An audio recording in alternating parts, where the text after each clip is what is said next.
हिंदू राष्ट्र सेनेचे अध्यक्ष धनंजयभाई देसाई आज आपल्यासोबत आहेत। नुकतंच त्यांनी प्रभू वैद्यनाथाच्या परळीनगरीमध्ये प्रभू वैद्यनाथाचं दर्शन घेतलेलं आहे। काय सांगायचं आहे भाई, या ठिकाणी अगदी पवित्र असणारं 12 ज्योतिर्लिंगापैकी एक असणारं प्रभू वैद्यनाथाचं आपण दर्शन घेतलेलं आहे।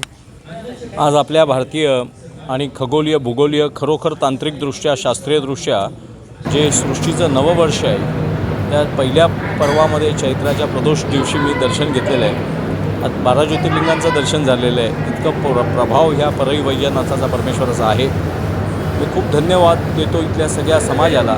इथलं पावित्र्य टिकवून ठेवलेलं आहे, भक्तीचं वातावरण आहे, स्वच्छता आहे। अत्यंत रामभक्त समाज इकडे आहे। आमचे विजयवाडे तालुका प्रमुख आहेत आणि त्यांच्या नेतृत्वात आज आम्हाला इतक्या परमस्थानाचं क्षेत्राचं दर्शन झालं, त्याबद्दल मी खूप धन्यवाद देतो देवस्थानला। तमाम भारतातील हिंदूसाठी आपण या ठिकाणी एक ढाल बनून हिंदूंचं रक्षण करत असतात। काय सांगायचं त्याबद्दल? भारतातले हिंदू हा शब्द जरा मी थोडासा सुधारणा करतो। भारतातले भारतीय म्हणजेच हिंदू आणि हिंदू आहेत तेच भारतीय। भारताचा मूळ नागरिक असलेला, नैसर्गिक नागरिक असलेला। कारण कसं असतं, एखादा कामधंद्यासाठी नोकरीसाठी उदर भरण्यासाठी वेगळ्या देशात जातो तेव्हा त्याला आपण NRI म्हणतो, नॉन रेसिडेन्शियल इंडियन। भारतात राहत नाही पण तो भारतीय आहे। तसा अमेरिकन आला तर नॉन रेसिडेन्शियल अमेरिकन होतो, तो अमेरिकन आहे, वंश त्याचा अमेरिकन आहे। तसा इथला भारतीय वंशाचा जो कोणी आहे तो हिंदूच आहे।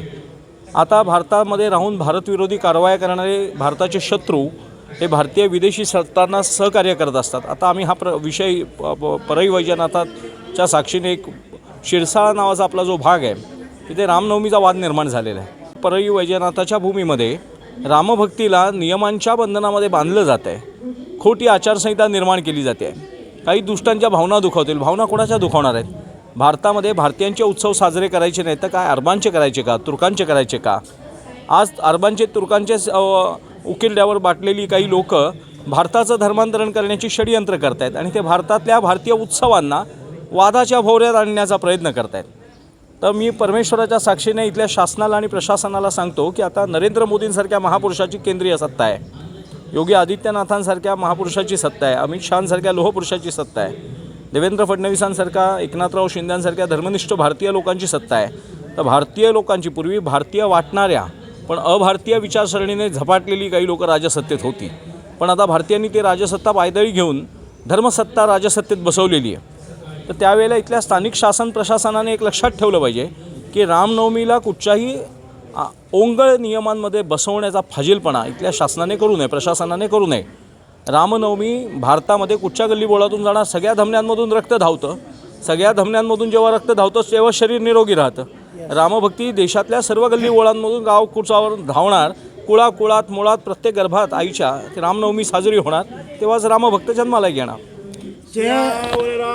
जे या ठिकाणी रामनवमीनिमित्त जे काही विरोधक असतात किंवा कुठंतरी एक अडथळा निर्माण करायचा, रामभक्तीला कुठंतरी विघ्न संतोषी लोक पुढे येतात, तर अशा लोकांना काय आव्हान राहील आपलं? नाही, मला त्यांना हे सांगायचं आहे की पूर्वीचे तुमचे सुदैवाचे दिवस गेलेले आहेत आणि दुर्दैवाचे दिवस चालू झालेले आहेत। आता NIA चांगले काम करते, CBI चांगलं काम करते आणि भारतीय समाज जो मूलभूत नैसर्गिक भारतीय आहे तो भारतीय समाज जागा आणि जिवंत झालेला आहे, जागृत आहे। तो चळवळीच्या अवस्थेमध्ये आहे, तो कुठच्याही अवस्थेत उद्विग्न झालेला आहे। अनावश्यक कुठचं तरी उकिरड्यावरचं भूत अरबांच्या तुर्कांच्या इथे आणून आमच्या मानेवर बसवण्याचा फाजील प्रयत्न तुम्ही करू नका।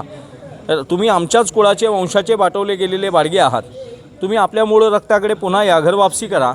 नसेल करायची तर आपल्याच पूर्वजांच्या उत्तर प्रदेशमध्ये अनेक मुसलमानांनी हिंदू गोत्र लावायला सुरुवात केलेली आहे। ते काय म्हणत आहेत की आम्ही त्या काळात आक्रमणाच्या काळात बाटवल्या गेलेलो आहोत। उत्तर प्रदेशचे तुम्ही यूट्यूबला व्हिडिओज बघा, अनेक लोक आपली गोत्र शोधायला लागलेली आहेत। तर आपल्या मुळाकडे जा। उगीच कुणीतरी घाबरवून बाटवलं आहे, त्यांच्या घरात घुसलेल्या चोरांचे दरोडेखोरांचं धर्म पाळू नका। तुमच्या रक्ताचा मूळ धर्म पाळा, तो भारतीय आहे। तो रामाशी, कृष्णाशी, बुद्धाशी, महावीराशी, बसवेश्वराशी, चक्रधर स्वामींशी, सेवालाल महाराजांशी संबंधित आहे। अरबांशी आणि तुर्कांचा तुमचा काही संबंध नाही आहे। तर भारतीय सणांमध्ये साजरं होणं हे भारतीयत्व आहे आणि भारतीय सणांना विरोध करणं हा भारतद्रोह आहे। तमाम रामभक्तांना आज काय आपलं आव्हान राहील? माझं एवढंच आव्हान आहे, विजयवाडेंनी शिरसाळ्यामध्ये आंदोलन करून, निदर्शन करून, स्वतःचा जीव धोक्यात टाकून रामनवमीचा मार्ग तोच राहील जो पारंपरिक होता। हा हट्ट तुमच्यासाठी केलेला आहे। तर सगळ्या परळी वैजनाथाच्या भक्तांनी सगळ्या तालुक्यातल्या शिरसाळातल्या गावातल्या अवतीभोवतीच्या पंचक्रोशीतल्या लोकांनी 2 तारखेला रामनवमीला प्रचंड संख्येने तिथे उपस्थित राहून आपली रामभक्ती, आपल्या पितृदेवतांच्या रक्ताचं पावित्र्य सिद्ध करायचं आहे. 2 तारखेला शिरसाळ्यामध्ये होणाऱ्या रामनवमीला समस्त ग्रामस्थांनी, तालुक्यातल्या, जिल्ह्यातल्या लोकांनी मोठ्या संख्येने उपस्थित राहावं, हीच मी प्रभू परमेश्वर परई वैजनाथाच्या साक्षीने तुम्हाला सगळ्यांना विनंती करतो. जय श्रीराम. कॅमेरामॅन दत्तासह मी श्रीमंत Khandekar, news Maharashtra one channel.